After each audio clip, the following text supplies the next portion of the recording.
Hello, everybody. I had done a poll just to see what everybody might like for me to do a video on. And it was interesting because I got a lot of people actually asking the same thing this time around, which people were wanting to know how to judge when a planet is strong in the Rashi, but perhaps weak in the Navamsha, or vice versa, or any level of those things. So for instance, let's say you've got a planet exalted in the Rashi chart, and in the Navamsha chart, it's, in a great enemy sign or something like that. How do you deal with interpreting that? Which of those is stronger? And the answer to that question actually lies in the fact of understanding that the Rashi and the Navamsha chart are two separate things.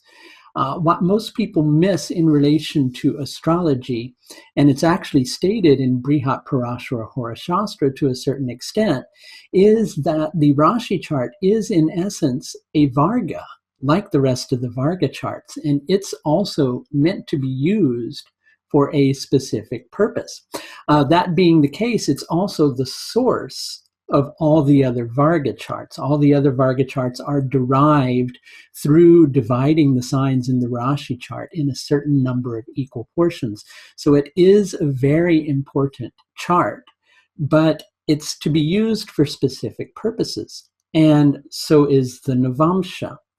And so it's not necessarily that one of those things will outweigh the other. They're two completely different concepts. And so in order to understand this, we probably need to understand a little bit more of what the Rashi chart is about and what the Navamsha chart is about. Brihat Parashara Hora Shastra actually says that from the Rashi we can know the physique or the body. And I think the word that is used is deha, and deha means body. But deha doesn't just mean the physical body. It means where that body is. And so where the body is at any given moment in time is actually the path of the individual, the path that that individual is walking, right? Within that path, we can understand all sorts of things like, one's relatives, one's relationships, any number of things, because those are the things that the body is experiencing. That's the path of the body.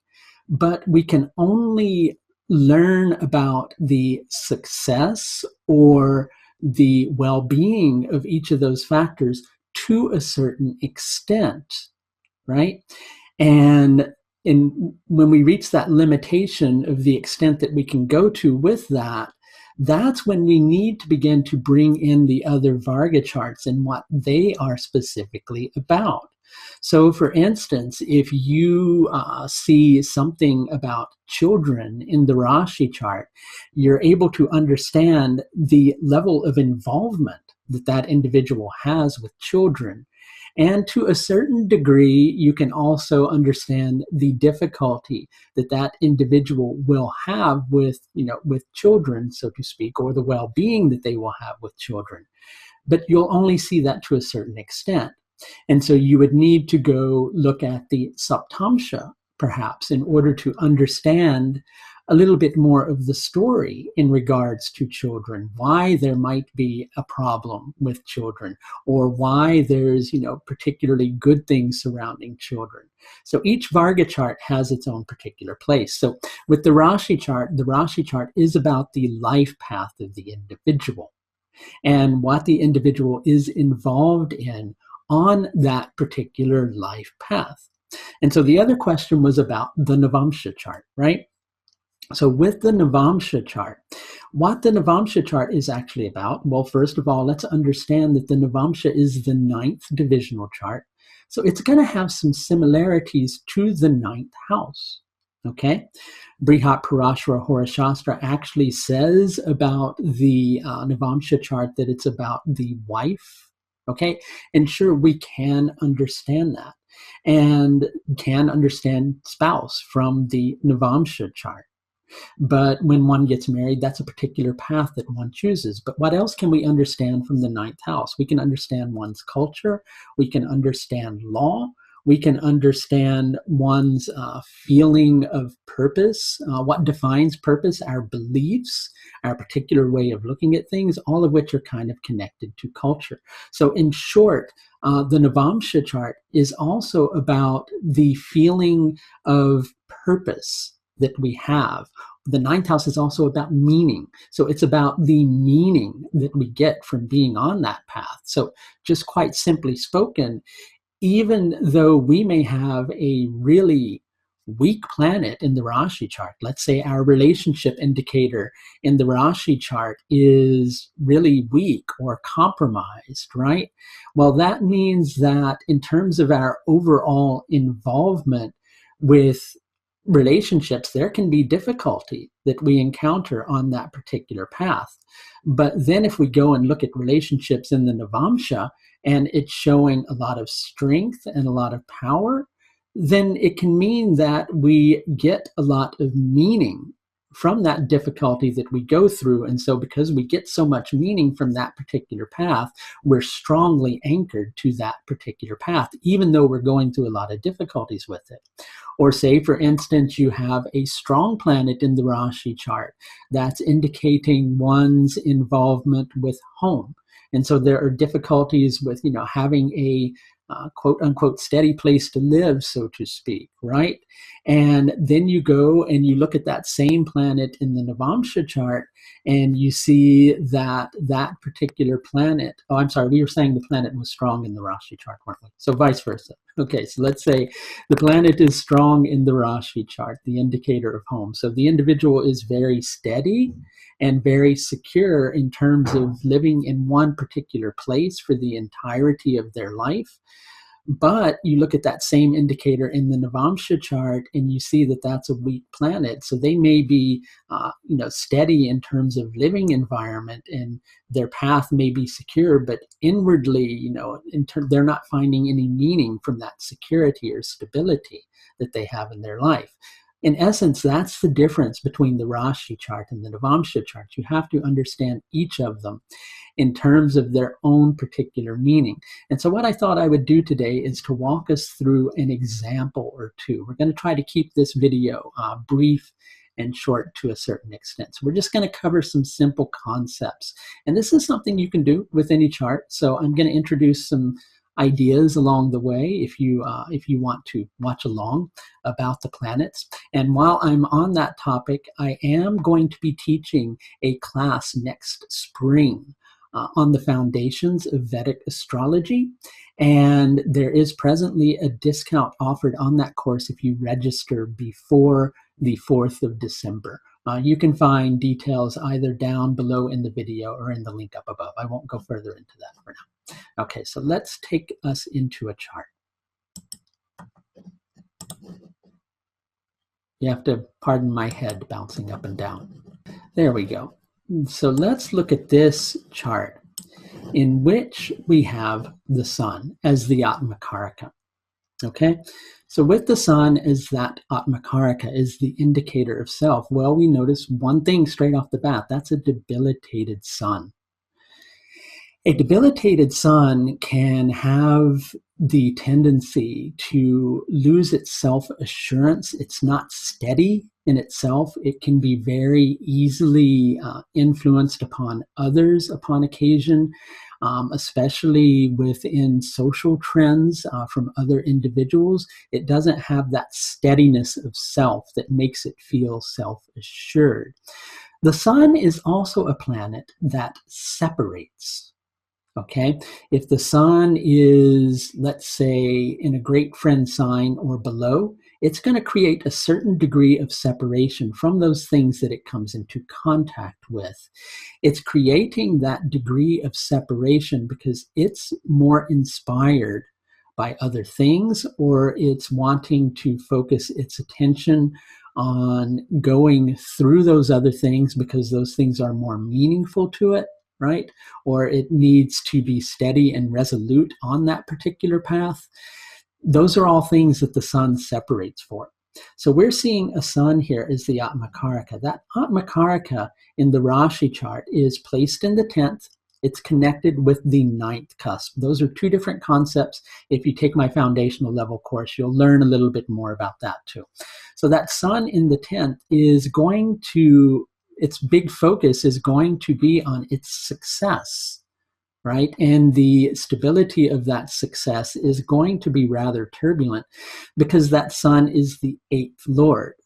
And so it has difficulty staying steady within a particular position in order to maintain a level of success. And it goes through a lot of turbulence. And quite often, in order to maintain its sense of being resolute within itself in regards to the changes that it's going through, it will let go of jobs. Equally, that sun is connected to the ninth cusp. Ninth cusp can be about spouse. That ninth cusp can also be about our beliefs. So that sun will create separation from those particular things. It will make the individual change their belief systems, right? They may equally leave their spouse at some point in life. And this Mercury here is also the lord of the ninth equal house and the lord of the sixth equal house. And we're also seeing the eighth cusp there. So it will put that individual through some difficult and perhaps turbulent situations in regards to their relationships over the course of their life and in regard to their beliefs. They may change their beliefs quite often. In addition to shifting job positions, there can be separation from home and from children in regards to that, because the sun is Rashi aspecting the 4th and the 5th. All of those things can happen because the individual is not steady inside of their self, right? So then we go and we look at the Navamsha. So we've seen the path and what goes on in the individual's life. We can also look at this in the Navamsha chart in that regard. Here we're seeing a sun that is in Taurus. And so it's going to be very determined, right, in regards to how it expresses itself, because that sun is the 5th lord, okay? And that sun is the 5th lord, is in the 2nd equal house, which on one level is about what comes out of the mouth and how the individual expresses themselves, how they, equally their values with which they approach their own particular dharma. What they need to do in order to feel secure in their life is they need to be very determined and feel as if they are being loyal to themselves above all other things. And that sun is going to create a slight degree of separation from family and relationships, both of which are ruled by Venus, but to a slight degree, because you've got a really solid Venus here. So we're looking more deeply now at the separation that can happen in that individual's life in regards to relationships. Their relationships may actually be fairly strong in that particular regard. They may be able to handle it, right? So this is just one way you can understand the difference between the Navamsha chart. It's not that one is more important than the other. It's not that the planet's position in the Navamsha is more important than it is in the Rashi chart. It's that those are two separate concepts, two completely separate ideas. The Rashi chart is the level of involvement that the individual has with that, whether on their life path that creates some difficulty.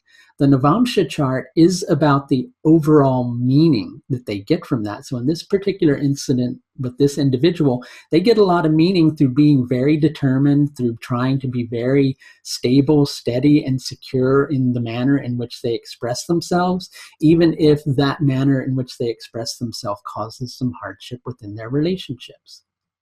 Let's look at one more example.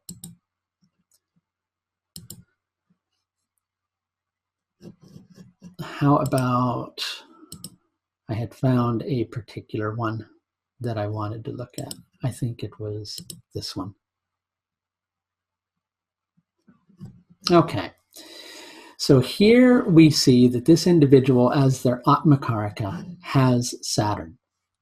And Saturn here, as you can see, is in Scorpio, where it's not going to be that happy, right? That's somewhat of a weakened Saturn.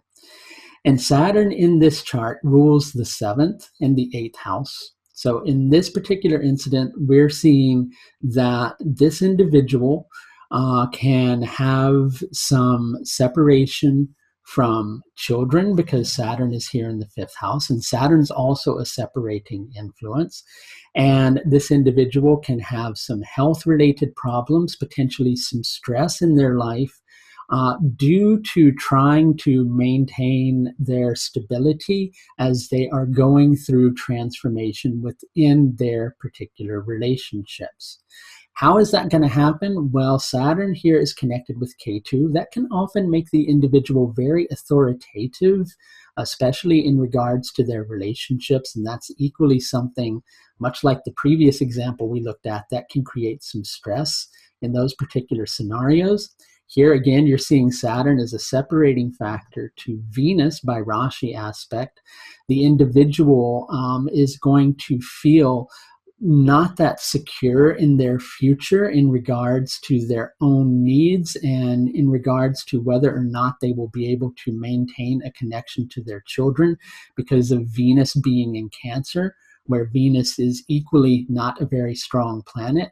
And so there can be separation from relationships in regard to all of these particular issues. So in short, the relationship path and the path connected to children in this individual's life is something that there's going to be some difficulty in, right?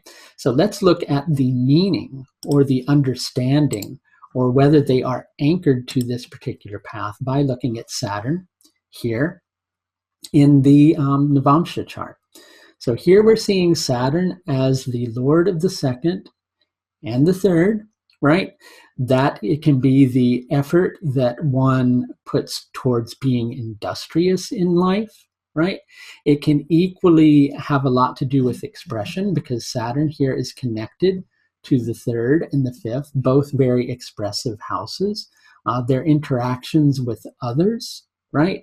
And the transformation that they go through, they're able to stay pretty strong and stable in regards to that, even though they're going through the hardship that they're facing, because they find meaning. They'll stay anchored to that. They'll find purpose in going through that transformation in their relationship. Okay, Saturn here is connected to Jupiter, and while Saturn is strong in its own sign, it's not going to create any separation from Jupiter, but Jupiter is debilitated here, and so there can be some health-related problems or some stress in work in regards to all of these particular factors. Okay, so these are just some ways to understand on a simple level how Saturn in the Rashi chart or Saturn in the Navamsha are different, or any planet in the Rashi chart and any planet in the Navamsha are different. Let's go back to the main screen. So really, in short, what the Rashi chart is about is our level of involvement with a path, our level of involvement at any given moment in time. Say you're in your Venus dasha and Venus is your 7th lord. Well, your focus is going to be intensively upon Venus and the 7th house during that time. But the level of meaning that you get from that particular path is going to be determined by what is going on in the Navamsha chart. So the Navamsha chart is about meaning, our beliefs. So your beliefs about relationships would be shown through the Navamsha chart, with Venus as the 7th lord from the Rashi chart. Your feelings of whether there is a purpose for you to be involved in relationships at that particular moment in time will also be shown there. So the way to understand it is the Rashi chart is the level of involvement. Is it difficult? Or is it smooth during that particular time? And the Navamsha chart is about whether you're able to stay anchored to that path and the meaning, purpose, and growth that you're able to obtain from that path. So it's not that one takes precedence over the other. It's that they're both completely different concepts. So I hope that helps to clarify that question. Just as a side note, if you're interested in booking a consultation with me, I will mention that I do have several levels of service that are available through the astrological services page of my website. If you would like to register for one of those, you can find the link in the video up above at this particular moment in time, or it's also down below. Thank you. Bye now.